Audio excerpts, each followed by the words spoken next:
What if I told you that buried beneath layers of time, language, and legend lies a single object, an artifact so mysterious, so powerful, that it's been whispered about by emperors, mystics, scientists, and even secret societies, a text with no clear author, no verified origin, and no logical reason to exist, except to remind you that you are more than what you seem. They call it the Emerald Tablet. But this isn't just a story about a green stone. It's a story about consciousness, about transmutation, and about a knowledge so ancient, it may have come from the stars. Before we open this forgotten portal, take a moment to subscribe to the channel. Because if you're drawn to mysteries like this, truths hidden in plain sight, you're not just curious, you're remembering. And now we go deep into the tablet, into the myth, into the self. Why? Is the Emerald Tablet the most mysterious text ever written? The tablet is said to have been discovered in the hands of a figure so mysterious, even history dares not define him, Hermes Trismegistus. To some, he was a god, to others, a prophet, to the initiated, a symbol of something far greater, thrice great, they called him, because he mastered the three parts of the wisdom of the whole world: alchemy, astrology, theurgy. In ancient Egypt, he was known as Thoth, scribe of the gods, keeper of divine law. In Greece, he became Hermes, messenger of Olympus. And in esoteric Christianity, he merged with Enoch, the man who was said to have walked with God and vanished into the higher realms. The Emerald Tablet was said to be his final teaching, written not in ink, but etched onto a slab of emerald glowing with an inner fire. No one knows when it was written. No one knows where it came from. Some claim it was discovered in a secret chamber beneath the Great Pyramid.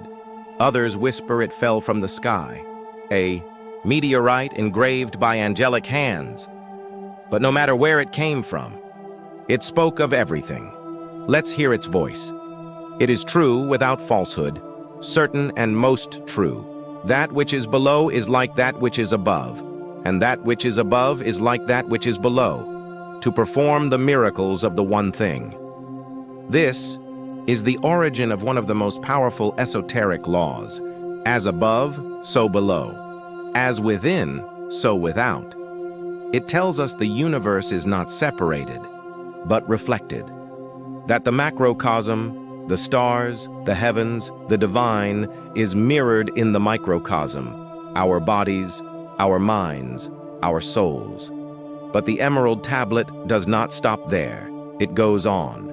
And as all things came from the One, through the meditation of the One, so all things were born from this one thing by adaptation. This is a cosmic code, a declaration that all things originate from a single source, a primal field, the one thing, the divine substance that underlies reality. Call it energy, consciousness, spirit, the quantum field. The ancients already knew. Its father is the sun, its mother the moon. The wind carried it in its belly. The earth is its nurse. This passage is often misread as pure poetry, but to the alchemists, it was a formula. The sun symbolizes fire, masculine force, divine intelligence. The moon, water, feminine force, reflective wisdom. The wind is the breath, the life force, the spirit. And the earth? The matter that holds it all.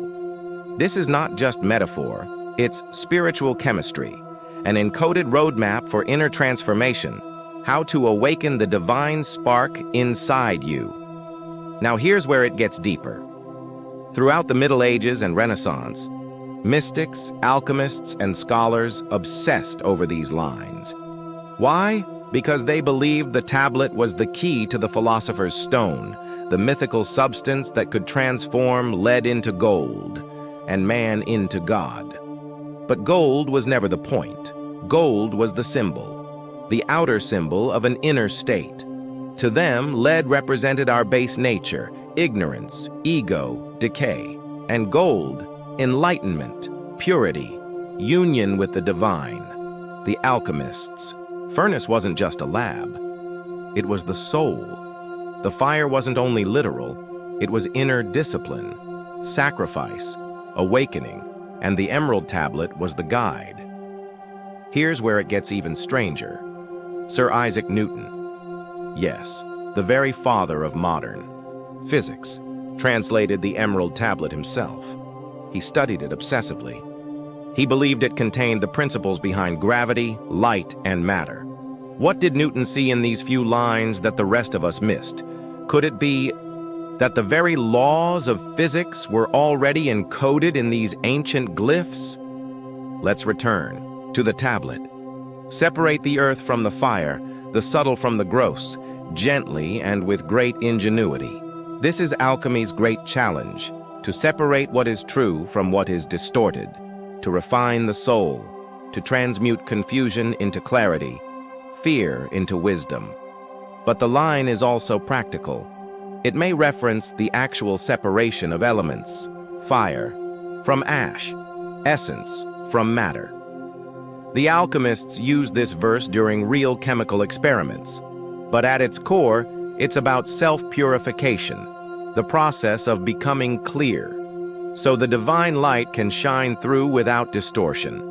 Now, let's step back and ask, who really wrote this? The Arabic texts of the 8th century attribute it to Belinus, a mystic who claimed he found it in a hidden tomb. But others say it was passed down by Atlantean priests, or gifted by star beings to early humans in the dawn of civilization.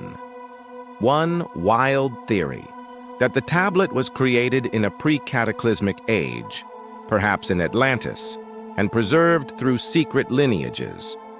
The Emerald Tablet has ties to Egypt, Sumeria, India, and Mesoamerica, cultures separated by oceans, but united by stellar architecture and sacred knowledge.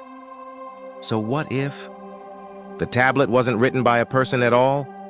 What if it's an emanation of higher intelligence, a message from the Oversoul, a vibrational imprint left in matter by divine mind? Now listen carefully to the final lines of the tablet.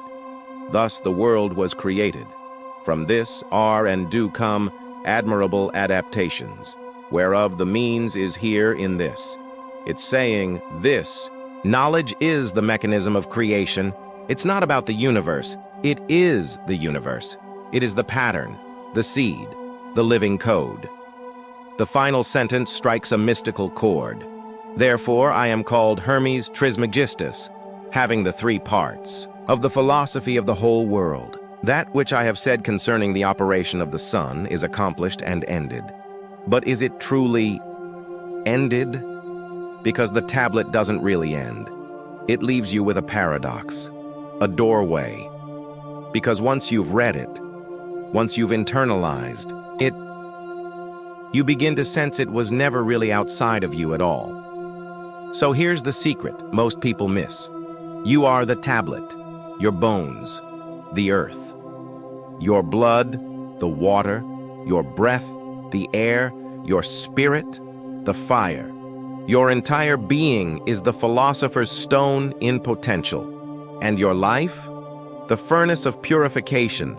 Every relationship, every fear, every challenge is the alchemical crucible through which the soul is refined.